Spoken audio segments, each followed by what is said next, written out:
He sat there with his legs under him, the uneven surface of the road digging into his knees and palms, registering all this with only a slight pinging against his senses. What he was really focused on was the other him, still hanging upside down inside the wreckage of his parents' car, his face and hands white, his eyes vacant. A little trickle of blood escaped out of the corner of his mouth and ran up his cheek, across his forehead, and into the thicket of his brown hair.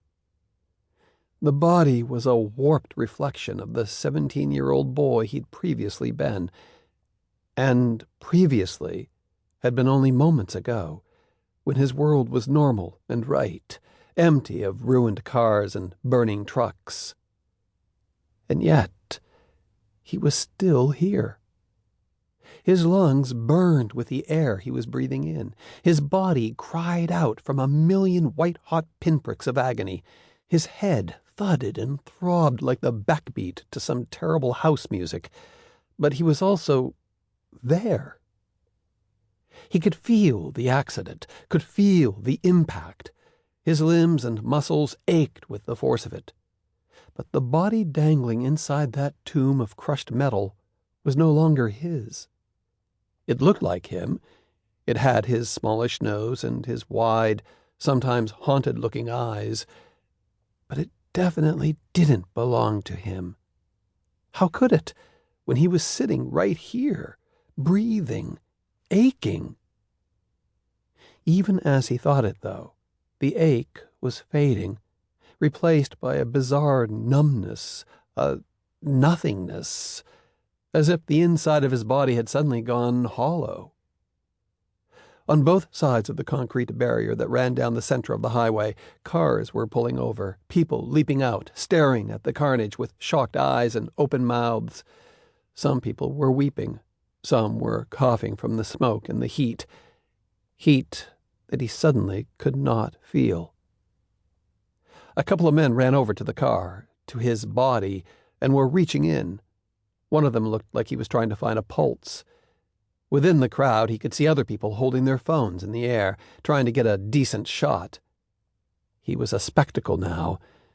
Soon he'd be all over the internet. A viral tragedy. "Hey!" he yelled at them. "Hey, don't do that! Can't you see that I'm dead? I'm fucking dead!"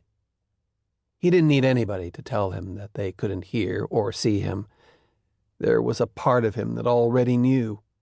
It was the same part that knew he had crossed over, or whatever the correct phrase was.